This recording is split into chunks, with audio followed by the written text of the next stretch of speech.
मगरबी बंगाल की सीएम ममता बनर्जी ने बिहार की तर्ज पर अपनी रियासत में चल रही एसआईआर यानी स्पेशल इंटेंसिव रिवीजन को रोकने की मांग करते हुए chief election commissioner Gyanesh Kumar को सख्त लहजे में खत लिखा, जिसमें उन्होंने इस प्रोसेस को तुरंत रोकने के लिए कहा।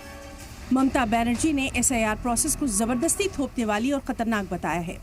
ममता ने इलेक्शन कमीशन पर इल्जाम लगाया कि बिना प्रॉपर ट्रेनिंग, गाइडलाइन और तैयारी के एसआईआर को नाफिज किया जा रहा है, जिससे बीएलओ और लोगों दोनों पर सख्त दबाव बन रहा है। ममता बनर्जी ने दावा किया कि कई बीएलओ टीचर, फ्रंटलाइन वर्कर और दूसरे बाकायदा मुलाजमीन हैं जिन्हें एक साथ घर घर सर्वे और ऑनलाइन फॉर्म भरने जैसे काम भी करने पड़ रहे हैं। उन्होंने इसे इंसानी सलाहियत से ज्यादा का बोझ बताया है। इलेक्शन कमीशन को लिखे ममता बनर्जी के खत की खास बातों में कई अहम बातों का जिक्र किया गया। ममता ने अपने खत में लिखा, जरूरी डॉक्यूमेंट्स में कमी, सर्वर की परेशानी और ऑनलाइन फॉर्म में बार बार डेटा मिसमैच जैसी परेशानियां बीएलओ के काम को मुतासिर कर रही हैं। इस वक्त रियासत में धान कटाई और रबी की बुआई चल रही है, इसलिए लाखों किसान खेतों में मसरूफ हैं। ऐसे में एसआईआर में उनकी भागीदारी मुश्किल है और ज़रूरी सरगर्मियां मुतासिर हो रही हैं। हेडक्वार्टर नोटिस तो जारी कर रहा है, लेकिन ना तो बैठक कर रहा है और ना ठीक से बात। ऊपर से बीएलओ को तादीबी कार्रवाई की धमकी दी जा रही है, वो अलग, जिससे मुलाजमीन डरे हुए हैं। जलपाईगुड़ी की एक आंगनवाड़ी कारकुन मुबैना तौर पर खुदकुशी कर चुकी है। इसे लोग एसआईआर के काम के दबाव से जोड़ रहे हैं। प्रोसेस शुरू होने के बाद ऐसे और भी मामले सामने आए हैं।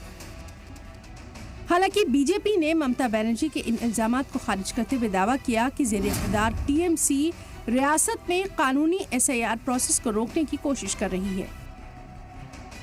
ममता बनर्जी कौन है एसआईआर रोकने वाला? ये तो सीधा कॉन्स्टिट्यूशनल बॉडी को अटैक कर रहा है। एसआईआर कोई नया बात नहीं है, ये 9th एसआईआर हो रहा है देश में। और उन्होंने फर्स्ट डे से बीएलओ को डराने का काम, इलेक्शन कमिश्नर सीओ के खिलाफ पर्सनल अटैक करना, सीईसी के खिलाफ उनको गाली देना। उन्होंने 1000 डाटा एंट्री ऑपरेटर देना था, उनका फिनांस ने रोक के रखा है। जो रेम्यूनरेशन इलेक्शन कमीशन देने के लिए अप्रूव किया है वो रोक के रखा है। वो कौन है? SIR, no election. 7 फरवरी में फाइनल वोटर लिस्ट नहीं होगा तो अप्रैल में चुनाव नहीं होगा। चुनाव नहीं होगा तो संविधान में लिखा हुआ है क्या होने वाला है। इसलिए ममता बनर्जी जो कर रहा है, बांग्लादेशी इलीगल घुसपैठिया और death voter, double entry fake voters, ये लोग का नाम डिलीट हो रहा है। अपनी कुर्सी जाने के लिए वो हल्ला बोल कर रहा है, चोर मचा रहा है शोर। बंगाल में एसआईआर होगा। बंगाल में जंगल राज को समाप्त किया जाएगा। अब बंगाल से बांग्लादेशी और रोहिंग्या मुसलमानों को निकाला जाएगा। ममता दीदी अब बचा नहीं पाएंगी बंगाल को। बांग्लादेश नहीं हम बनने देंगे। आगे बढ़े इससे कबल आपको बताते हैं कि आखिर एसआईआर है क्या। दरअसल ये इलेक्शन कमीशन का एक प्रोसेस है। इससे वोटर लिस्ट अपडेट की जाती है।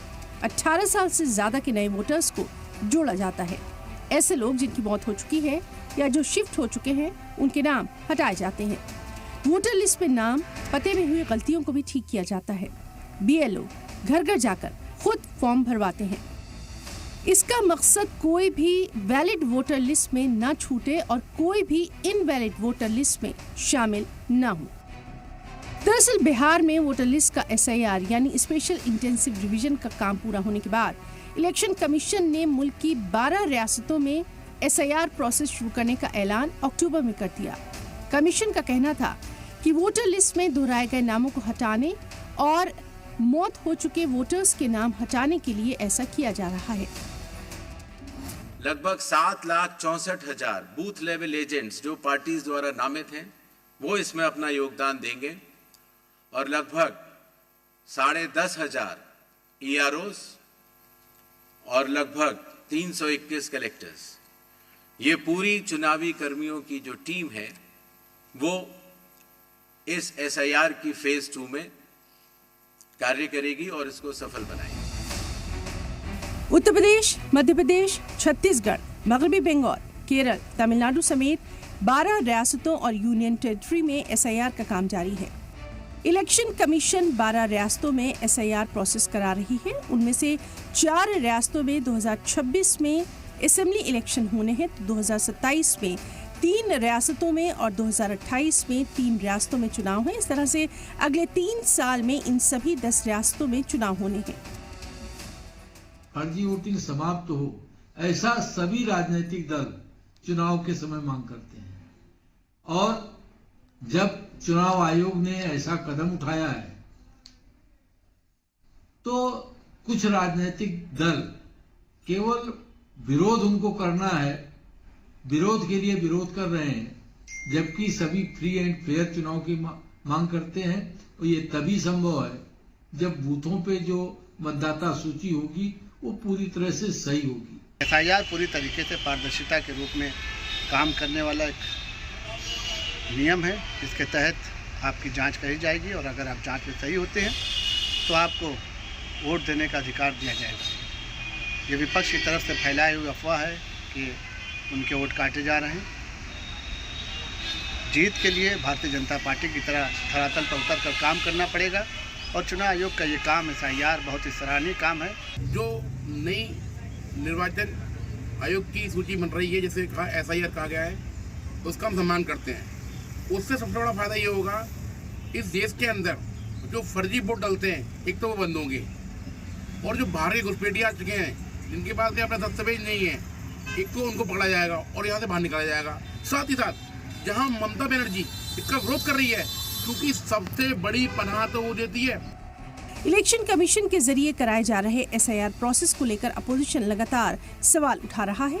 मगरबी बंगाल, केरल, तमिलनाडु ऐसी रियासतें हैं जहां पर बीजेपी कभी भी इख्तिदार में नहीं आई।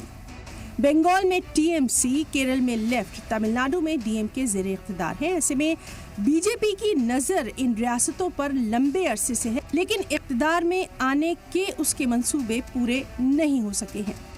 इसके अलावा बाकी रियासतों में बीजेपी इख्तिदार में है और वो काफी मजबूत हालत में है।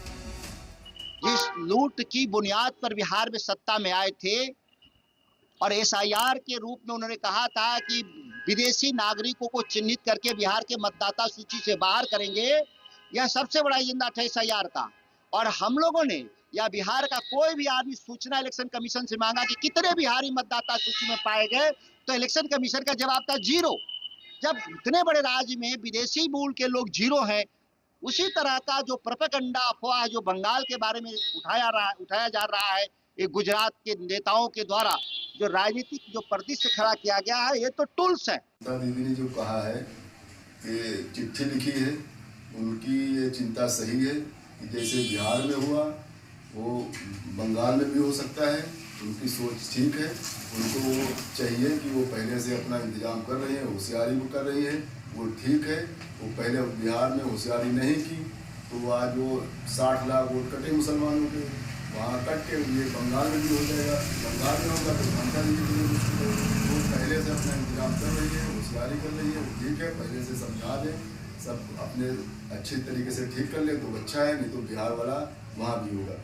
लगभग 60 से 65% लोग इलिटरेट है, बेपढ़े लिखे हैं, तो वो तो पूरी तरीके से इंटरनेट भी नहीं चलाते, तो वो पूरी तरीके से भय में है, डर में है। ये इन्हें SIR अगर लागू करनी थी तो कम से कम 3 महीने का समय देते और जिस तरीके से चुनाव के वक्त जो चुनाव कराने वाले returning officer of PO first PO second को ट्रेनिंग दी जाती है, इसी तरीके से BLO को ट्रेनिंग देते लगभग 1 से 2 महीने की। जब वो पूरी तरीके से ट्रेंड हो जाते उसके बाद SIR लागू करनी चाहिए थी। जो ममता बनर्जी कर रही है वो अच्छा कर रही है, तो क्यों कर रही है? वो आज की जनरेशन को साफ से देख के कर रही है, क्योंकि आदमी के पास नौकरी नहीं है।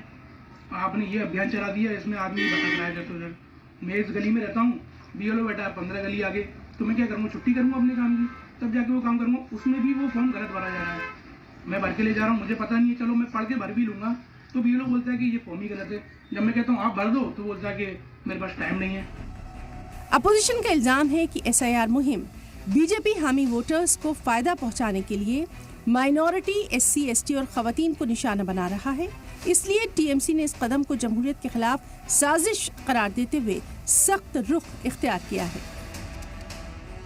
लखनऊ से अतीक अहमद और आगरा से सैयद शकील के साथ दिल्ली से नदीम अहमद की रिपोर्ट।